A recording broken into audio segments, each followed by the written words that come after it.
For the minor, I followed a rabat called Moroccan Culture and Society. All students were required to investigate one topic for cultural anthropology. I choose henna since it caught my interest after getting it myself at our exchange in Skoura. I like the fact it's a natural tattoo. It gives me the idea of having something magical. So I wanted to know more about this topic. I wanted to find out if there is a difference in henna and the work at henna parties, weddings and on the streets. I will show you my results of interviewing numerous people and taking pictures and videos. Well, henna is made from the plant Lawsonia intermis. The leaves are dried and after that grinded to green powder. Some water is added. Some people may use water from tea. You can also add some sugar or lemon juice. Everything is mixed with a spoon. It used to be nice. Talks about how to avoid mystics. Other substances can be added to maintain color. These are called doulio. These will sting a bit. Also oils or perfumes can be added for the smell. So there isn't just one way to make henna. You can buy the henna supplies in a little hanouts in the Medina. So you can buy these stickers, for example. You just pull them off and put it on your hand.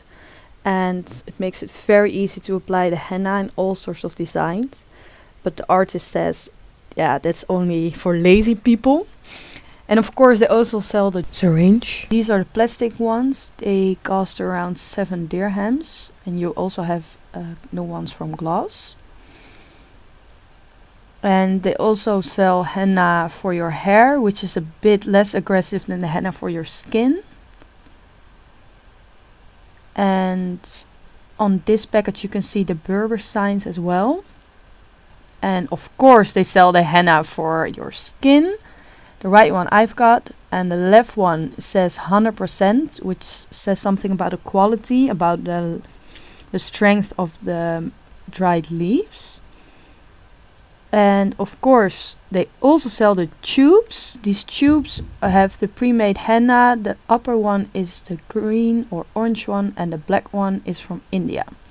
And here the two baskets. At the left you see the black henna and at the right you see the green henna.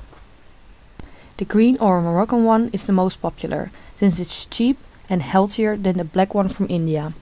Many Moroccans prefer the color too, since they are also used to it. There are various styles. Here a henna artist shows me the styles in her book.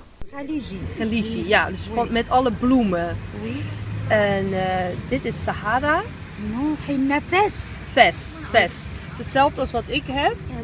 Ves, dus met die Berberse tekens. Oui, ça va. Dit is ook Galigi. Sahara. Galigi. Galigi. Hindi. Les fleurs pour Hindi c'est joli. Vessi or traditional style can be recognized by the sort of bracelets and coloring of one finger, called sabah. It has small and many geometric patterns. The patterns can be referred by the patterns of jalebas with all the little stripes and bows. Because of the small prints, this is seen as hard and therefore more expensive than Galigi. This is Galigi. It's from Kuwait. You can recognize it by the flowers and colored leaves. By spreading the henna with the syringe, the color differs. This style is seen as easy and therefore cheaper than Vessi style. This is called Hindi from India.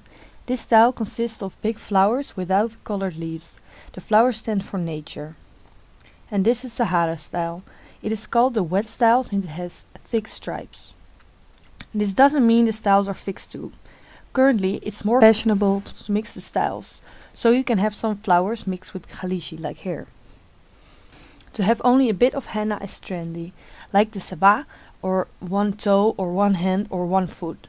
Galigi is most popular, or maybe some butterflies, but not Sahara or Vessi anymore like it used to be. Older women often paint the soles of their feet, the palms of their hand and their fingernails in tops. This is good for their skin, since it softens and protects it, after all the work they've done in the household. The Moroccans I've spoken to didn't choose the henna patterns for the original meanings of the signs. They just choose it because they like it, or they want to show that they are Berber. They do know some Berber signs, like this one, which stands for the south of Morocco, and a sort of C on the top. I looked into the book of Westermarck, who wrote about Moroccan rituals and beliefs in 1926. Here are some signs and their meaning shown. It appeared that the triangle is referring to an eye, which is the evil eye, or referring to bad luck. Here you can see the eye against bad luck at the left hand and also the Berber triangle at the right. Another way to protect yourself from harm after receiving a compliment is showing the hand of Fatima. This hand consists of 5 fingers, like you can see in here. It can also be seen in the henna design here, or in this henna design with more fingers, like Westermarck describes in his book. Here you can also see the hand of Fatima, according to Westermarck, since there are 4 lines combined to the middle, which makes it 5 in total. This can also be seen in these examples of designs of a henna book bought in Tanger. Nakasha is a professional henna artist. She works at henna parties, weddings and on the streets. At normal henna parties, the Nakasha comes to someone's home and paints a hand or a foot for 50 dirham. You get served tea and some sweets. Drinking those can be quite difficult when the henna is drying. Or you can do it like this.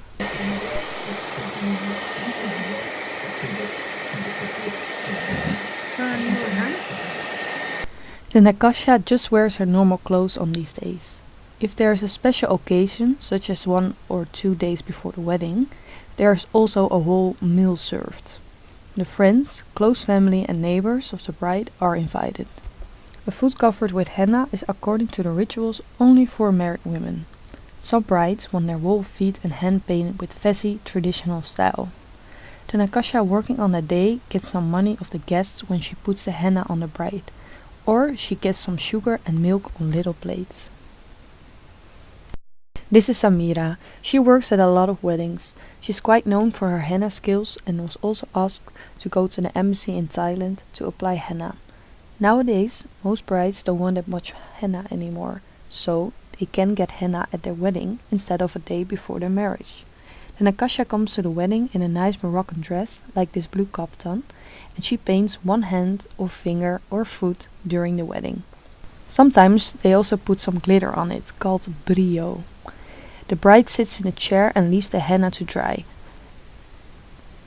Henna is also given as a present during the wedding, and you can buy the henna in the shops for festivities. There are also Nakashas working on the streets or at squares or other touristy places. Here they work in udayas in Rabat.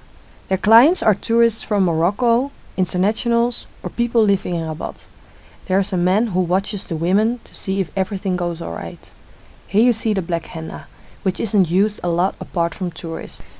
In this case, the client insisted on it, while the Nakasha told him she didn't have good black henna. Some international male tourists also want henna. The non-Moroccan tourists may ask for designs such as scorpions, spiders or flowers, and they want them placed in their neck or on their back. Or this girl from Mexico, who later added her name in Arabic on her right arm. And here you can see green henna again. This is for a married woman. One hand or feet costs around 20 dirham, while this heavy design costs between 30 and 50 dirham.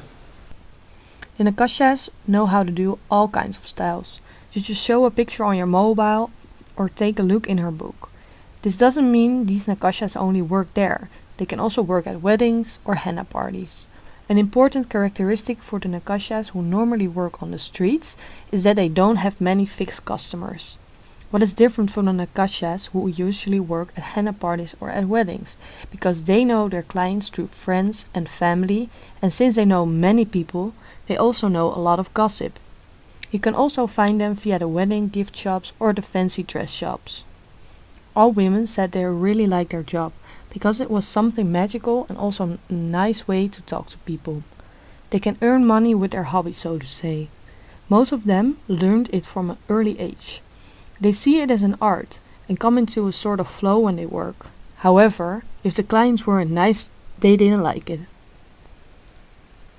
The Nakashas prefer to work on weddings or henna parties because there they make more money. On the street you find police and you're also dependent on the weather and the amount of tourists. But the Nakashas work wherever there is work. One of the Nakashas from the henna party called my friend afterwards to thank her for the job and to ask her to call her again when she was having another henna party. This example makes clear to me that these women know how to do business.